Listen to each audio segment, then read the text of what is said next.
Hello everyone and welcome back to my channel. So, gulat kayo no. So, paano ko pala ginawa yun?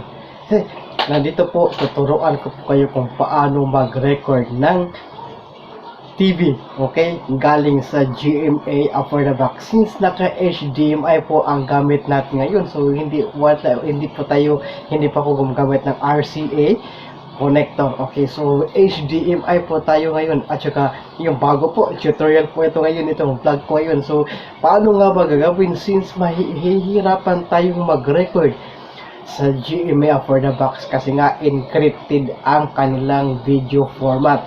So, sinubukan ko na ito dati, sinubukan ko na talagang mag-save, sinubukan ko mag-record gamit ng flash drive.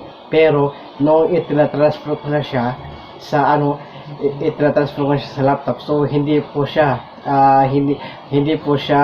nakapag-play. So ano ang dapat gawin para makapag-record ka? So ayun, at siya nga pala, okay, tutorial po pala ito at saka huwag niyo po itong gagayahin, huwag niyo po itong gagamitin dahil illegal po ang pag-share ng mga videos, right? Galing sa GMA. So okay lang kung commercial lang, 'di ba? Okay lang kung commercial lang yung commercial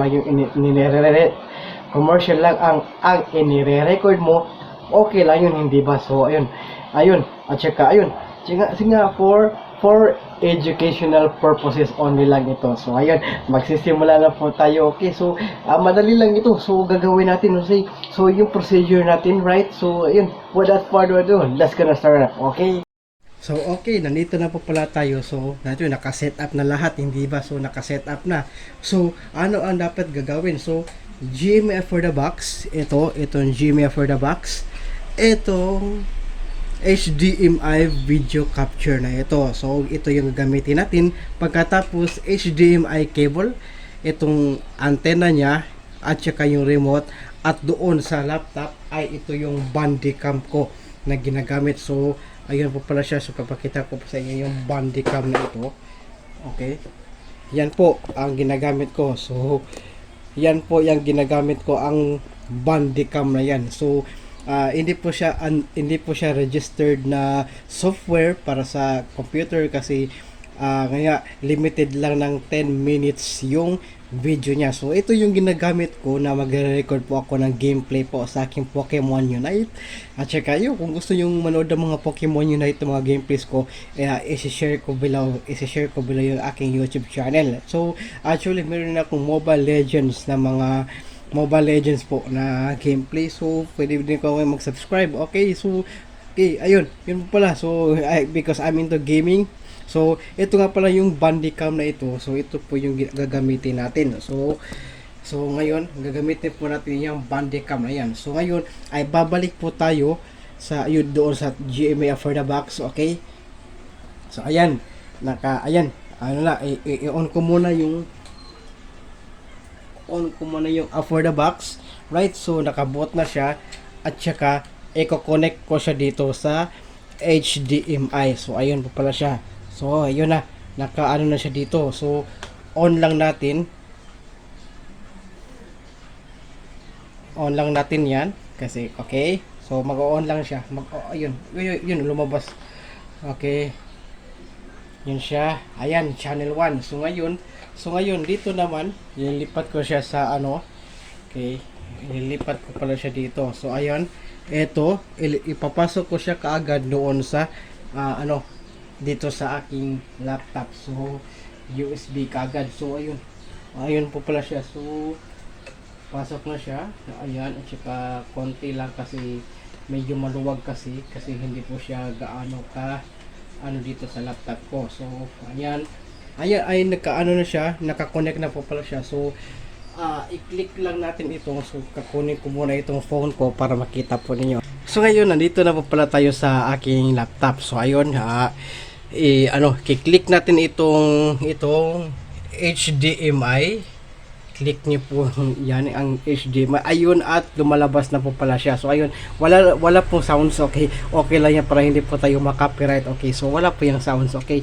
Ayun, lumalabas na po. So pwede nating i-change ng channel. Pwede rin nating i-change ng channel. Ayun siya.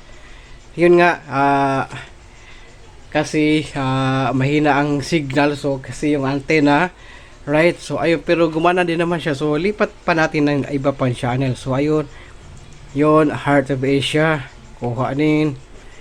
Yung Halipop, kuha rin, di ba? So pwede ka mag-record ng mga paborito mo, mga K-pop na mga music videos gamit ng Bandicam. Okay, so yan po. So lipatin pa tayo. So meron pa dito, okay. Ayun. So merong may mga mas okay pala yung GMA 1 kaysa doon sa primary channel, right? So TV5, okay din yung TV5, di ba? Ano ba to? So, okay, 3D animation, okay. RPTV, so itong RPTV ay ano pala to? Itong Channel 9 po ito, dati yung CNN.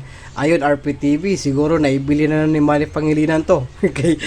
Okay, yun. One Sports, pwede rin kayo makapag-record ng game dito galing sa Bandicam. So paano kasi kung paano ito i-record. Okay, so One Seg, TV5, meron ding A to Z. Yun, Light TV, meron ding Light TV. So kuha po lahat. Teleradyo, wala na pong teleradyo, okay. Reserve channel, so sana anime ito. Sana gawin to ng anime ng GMA. Naka-reserve yung channel. So knowledge channel, pwede rin kayo mag-record ng knowledge channel para sa educational purposes, para sa pag-aaral, di ba? So okay po pala ito gamitin. So pwede po pala ito gamitin na gawing TV ang laptop mo. So pwede ka magdala ng for the box kahit saan, di ba? So gamit lang nito, at saka pwede mo rin i-record. So mamaya pakita ko sa inyo kung paano i-record po yan. So since hindi po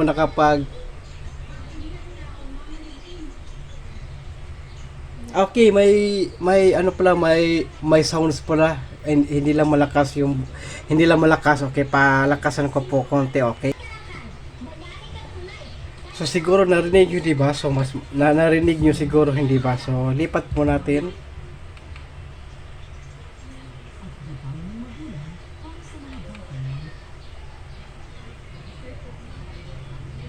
Yun siya. So reserve pa rin. Daming reserve. Uy, merong bago.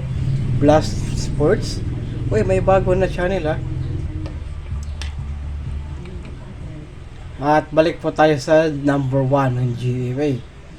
So doon po tayo sa mas okay yung reception, right? So para makapag-record po tayo. So ito sample ito, okay, sample lang ito, since hindi siya actually talaga dahil kasi yan sa reception, so mahirap talaga sa kapag okay. So actually nakahawak kasi ako ng cellphone, so ayun siya para hindi po siya gumalaw. So iHeart po, so hanap po tayo ng maganda at mas malinaw. So ito sample, okay. Ito ang GMA na ito, 1 seg, kasi yung isang primary channel ng GMA kasi napaka po talaga ng reception.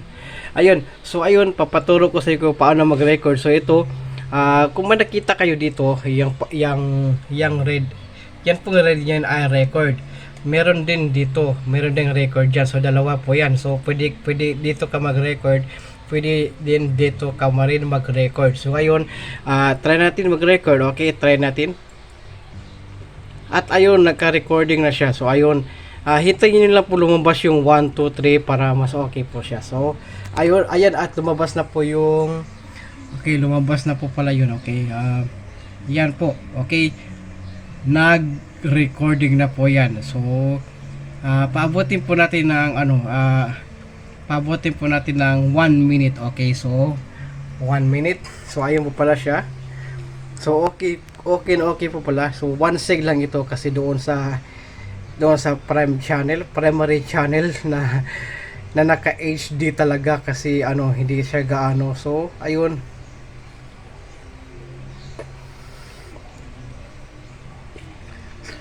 So ayun, okay, malapit na siya na magwa 1 minute at ngayon ite-test po natin, okay, ite-test po natin after it. So ayan, malapit na siya nag 1 minute. Okay, at saka okay, 1 minute. Stop na tayo. Okay, yun, stop na. So ayun, tapos na. Pwede natin itong i-exit ulit. Okay, exit. Tsaka kung gusto mo naman siyang ibalik kapag ano, kung gusto mo naman siyang ibalik, so dito kasi naka-play pa rin yan dito sa for the box. So dito wala siya. So kung gusto mo siyang ibalik doon sa HDMI, lalabas po siya. Ayun siya.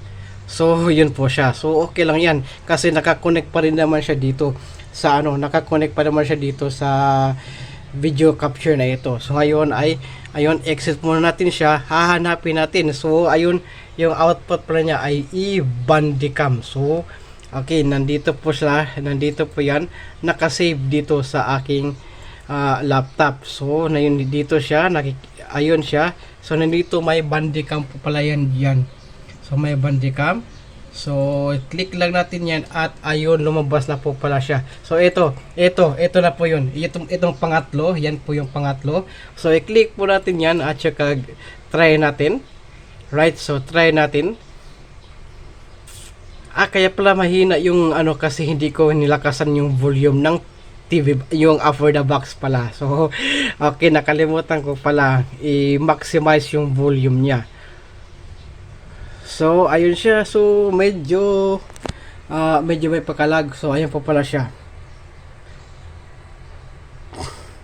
At saka kung gusto mo siyang i-edit gamit ng gamit ng kung gusto mo siyang i-edit para lumaki pa yung screen niya. So, punta tayo sa Filmora. So, ito kasi ginagamit ko na software na mag-edit ng video. So, ngayon buksan ko muna itong Filmora. So ayun, pwede ring gamitin ang Filmora na mag-record ka dito. So ayun, nandito pa pala tayo sa Filmora. So ayun, nandito pa pala siya dito at saka ayun, drag lang dito.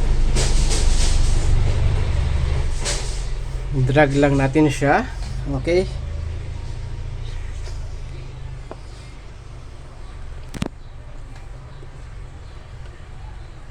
And then there it goes. Ano pa siya, napunta na siya doon sa ano. And then drag din siya dito sa timeline. Pagkatapos ayun, always don't change. And then also hintayin lang na mag-load yung ano. So ayun, nakapag-load na siya. So kasi hindi siya ano, ayun, lumabas na siya. So kung gusto mo siyang i-stretch, pwede siyang i-stretch dito. Ayan.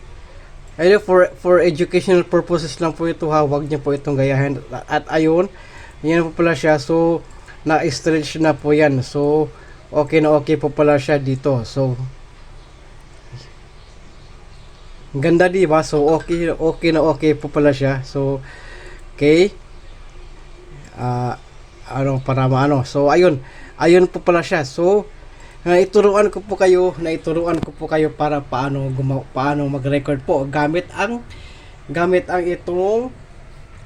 itong HDMI video capture at saka yung Bandicam. So ayun, okay, di ba? So kung gusto mag-vlogs gamit ng mga kung gusto niyo rin mag-vlog gamit ng mga GMA shows, yung mga clips lang, 'di ba? So kasi copyright nga, 'di ba? So bawal nga, 'di ba? So copyright. So at saka always give credits naman. Always give credits always give credits din pala. Okay. So ayun, okay.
So, okay yun po yun. Okay yun po yung aking bagong tutorial po ngayon. Sana po nagustuhan po ninyo at sana okay. Tsaka for educational, ulitin ko po for ba't hindi maliwanag, okay? For educational purposes only lang po ito, okay? Ulitin ko po, for educational purposes lang po ito. So kung gusto nyo magkaroon, so ililink down ko below yung video capture at saka ililink down ko na rin below yung Bandicam na mahanap niyo po sa internet. I think doon ko ilalagay sa doon ko ilalagay sa comment section kasi hindi po ako makapaglagay ng links doon sa description box po. Okay, so I think yun muna ngayon ang aking vlog. So ayun, pwede naman kayo pwede naman kayo makapag-record ng tawag doon mga TV shows, right, sa inyong cellphone kasi nga, pero mas maliit kasi ang hirap, pero mas madali lang kasi sa cellphone at pwede rin sa tablet. So meron akong video diyan, meron po akong video kung paano gagawin. Okay, so I think that's it for this vlog and I hope nag-enjoy po kayo sa vlogs ko ngayon. And also, please don't forget to subscribe to my channel and click that notification bell always para always po kayo ma-notify po sa mga upcoming future videos dito po sa aking channel. Marami pa po akong ibibigay po ng mga vlogs, tutorials, tips and gadgets, reviews, unboxing, at marami pang iba. Okay, so again, once again, thank you so much for watching and this gonna wrap it up for today. Okay, so thank you so much for watching and I hope you enjoy. So ay karagdagan po pala, so magbabago po ang scheduling po. So I think gagawa po ako ng vlogs TTH and Saturday na po. So I think talagang inaanap ko talaga ang yung or should I say, okay, yun po, TTH and Saturday po bagong uploads. Okay, so thank you so much and please don't forget to subscribe. Okay.